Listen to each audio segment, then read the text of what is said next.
Ayan na po mga kabida, isang magandang oras sa lahat. Welcome po sa aking channel. Ito po, meron na naman pong sanction na ipinataw mga kabida. Ito hong US government, dito ho sa apat na mga judges po ng International Criminal Court, Ito ay pangatlo na po ito mga kabida, na sanction po ng US na ginawa sa International Criminal Court. Una po yung first chief prosecutor po ng ICC na si Bitsuda, nung first term po ni President Trump, mga kabida. At pangalawa, ito na pong sanction po ng US against Karim Khan, yung bagong chief prosecutor po ng ICC. And this time, ito po, apat na mga judges na po ang tinarget po ng US, mga kabida. At alam niyo ba, isa ho dito sa apat na mga judges ay may hawak ko sa kasong crimes against humanity, laban ho kay dating Pangulong Rodrigo Roa Duterte, mga kabida. Ito, babasahin ko lang po ito hong balita mula sa Inquirer.net, Trump admin imposes sanctions on 4 ICC judges in unprecedented move. Ito po yung kanilang balita. United States President Donald Trump's administration on Thursday imposed sanctions on 4 judges at the International Criminal Court. This move is an unprecedented retaliation over the War Tribunal's issuance of an arrest warrant for Israeli Prime Minister Benjamin Netanyahu and a past decision to open a case into alleged war crimes by U.S. troops in Afghanistan. Washington named Solomi Bolongi Bosa of Uganda, Luz del Carmen Ibanez Carranza of Peru, Rene Adelaide Sophie Alapine Gansuo of Benin. Okay, ito ho yung judge na may hawak ho sa kaso ho ni Digong, mga kabida, Diyan po sa ICC. At saka ito hong si Betty Holler of Slovenia, according to a statement from U.S. Secretary of State Marco Rubio. Okay, sabi po ni Rubio dito, as ICC judges, these 4 individuals have actively engaged in the ICC's illegitimate and baseless actions targeting America or our close ally Israel. Okay? The ICC is politicized and falsely claims unfettered discretion to investigate, charge, and prosecute the nationals of the United States and our allies, he noted. The ICC slammed the U.S. move, saying it was an attempt to undermine the independence of an international judicial institution that provides hope and justice to millions of victims of unimaginable atrocities.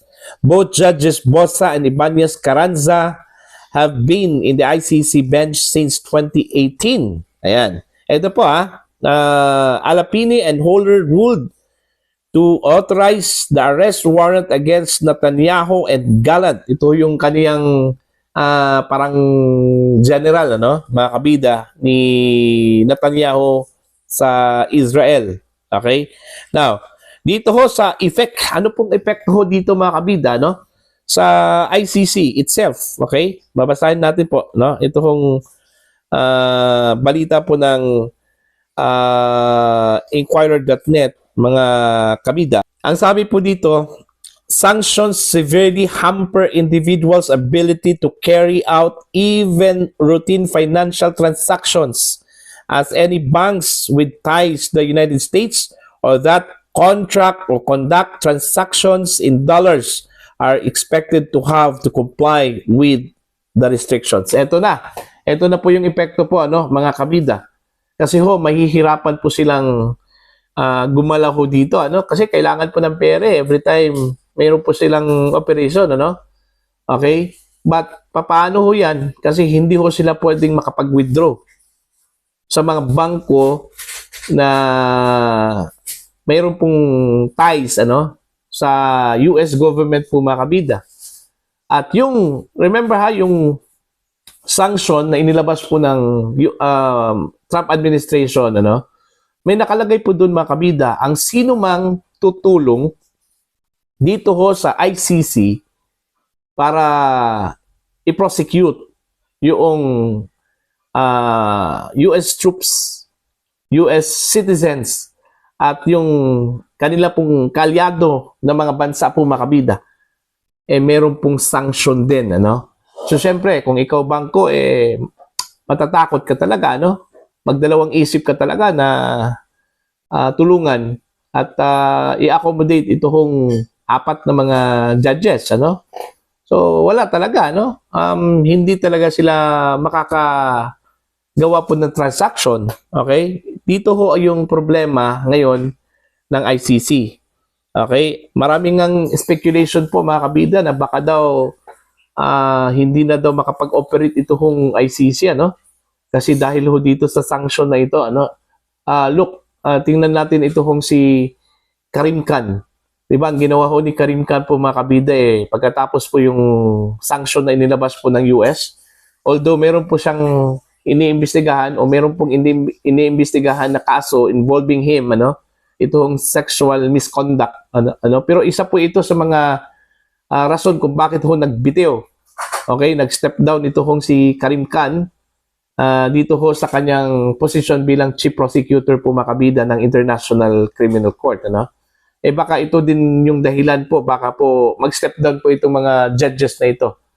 Okay? At lalong-lalo na po ito hong judge na may hawak ho sa kasong crimes against humanity po makabida, no? Ni dating Pangulong Rodrigo Roa Duterte, ano?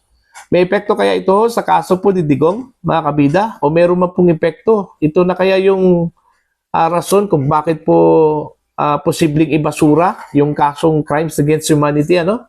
Laban ho sa dating presidente po ng Pilipinas. Ito yung mga speculations po na lumabas, ano, sa online social media po mga kabida, dahil ho dito sa ginawa kong sanksyon. At eventually, baka daw ma-abolish ito hong ICC, ano? Okay? Pero ang problema dyan, kung papayag ba itong 100 plus countries na pumirma at naging signatories po, ano? Dito ho sa Rome Statute, ano? Ito hong Rome Statute, ito hong nag-create ng International Criminal Court. At in fact, kabilang ho tayo doon noong hindi pa po tayo umalis. Kabilang ho tayo sa signatories ho dito mga kabida, no? Kaso lang po, noong 2019, umalis ho tayo, ano? Dito ho sa ating membership ho sa International Criminal Court dahil ho dito sa banta during that time, imbestigahan ito hong war against drugs, ano? Ni dating Pangulong Rodrigo Roa Duterte. At kahit na po wala na po tayo sa ICC, ang ginawa ho ng ICC po ay nagpundak pa rin sila ng investigasyon at eventually, yun, naglabas po ng warrant of arrest, no? At isa ho, itong si Sophie Adelaide Alapine, ano?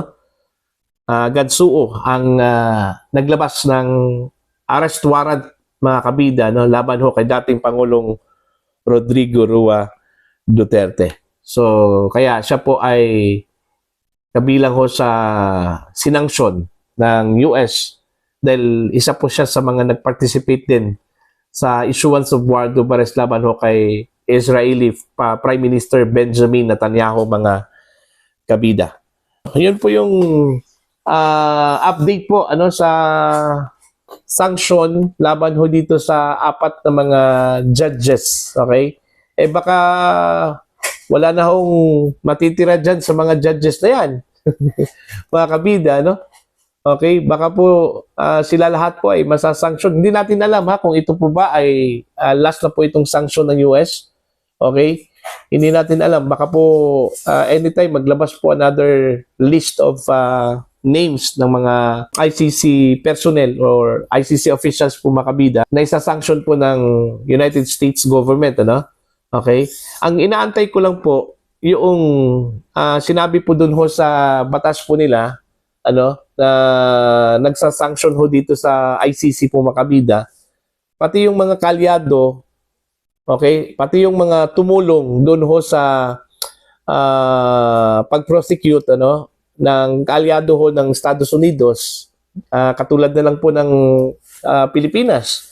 Alam naman po natin na tayo po ay kaalyado po ng Estados Unidos, ano? At yung kanila pong tinulungan, okay, ang Pilipinas, no? Tinulungan nila para ho ma-prosecute ang dating Pangulo, okay? Ito hong ICC, mga kabida. Although, dininay po ng Marcos administration, paulit-ulit, ano, na wala ho silang kinalaman dito ho sa pag-aresto ho kay Digong, ano. Pero paano yan? Hindi ho pwedeng makarating dito ho sa Pilipinas, ito hong taga-Interpol, ano. Kung wala hong basbas mula mismo sa Philippine government. Okay? At pangalawa po, magiging inconsistent po yung Philippine government po mga kabida dito, ano? Kasi ang sabi ho nila, hindi ho sila makikipag-cooperate po sa ICC, and yet tinanggap nila yung warrant of arrest, ano? Na inisyu po ng ICC laban ho sa dating Pangulong Rodrigo Roa Duterte, ano? Yun yung inconsistency po ng Marcos administration, ano? Kaya kung meron man pong sanction, ipapataw ito hong US government doon ho sa mga naging bahagi po ano sa pag-prosecute ng mga kaalyado ho, mga kabida ng US government. Kabilang na po ito hong si Digong, ano, kasi alam natin na kaibigan po ni Trump ito hong si Digong. Dapat pati ito hong Marcos administration isa-sanction din, ano, mga kabida ng US government. Okay? Now, abangan na lang po natin ito, ano, kung anong magiging resulta at mangyayari ho dito, mga kabida, no, sa kaso ho ni Digong, okay, dyan po sa International Criminal Court. Kasi batid nga ng ilang mga eksperto, ano, na posibleng may epekto ito sa kaso ho ni Digong, mga kabida, ito hong pagkaka-sanction, ano, sa isa sa mga judges, ano, ng Crimes Against Humanity case ni dating Pangulong Rodrigo Roa Duterte dyan po sa International Criminal Court. Para po sa inyong opinion at pananaw, mga kabida, please comment down. Sa mga hindi pa po subscriber sa akin channel, please subscribe. Just click the subscribe button, click the notification bell, click all para updated po kayo sa aking mga uploads. Maraming salamat po sa inyong lahat, mga kabida.